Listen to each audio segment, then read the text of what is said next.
So a short summary, what you learned, what you have learned in this course. And I think, first of all, you learned what a pitch deck is. That was basically step number one, and how it is defined, if you want, the different scenarios you can use it for. We talked about why we'll focus on investors, what was special about the investors use case. And we then jumped into the content. We covered every slide that you need in your pitch deck. We talked about also additional slides that you could add. We talked about techniques that you can use to draft these slides. I hope this will help you to draft every single one of that slide. Again, I'm a little bit sorry, and I feel sorry that I cannot help you to draft your pitch deck precisely, but that's simply not possible. I hope these techniques, these guidelines help you to draft these slides. I hope the assignments help you to draft these slides, and the examples help you to draft these slides. We also discussed the typical errors.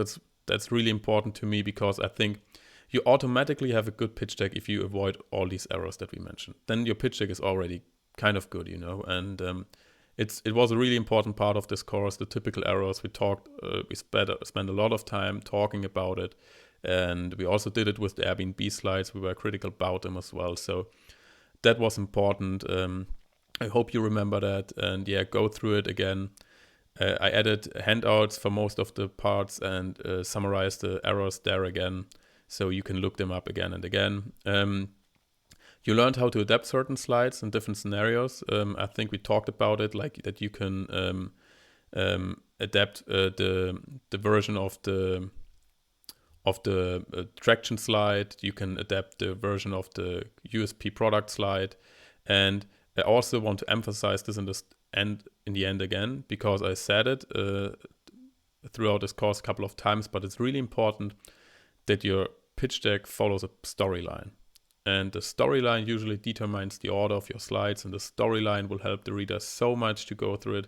It will help them so much to understand it.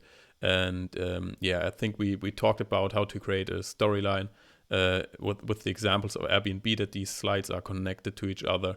And you have to come up with your own story of the one of your startup. And storytelling is a really important skill, and I think you should remember that as well. And that's it regarding what you've learned.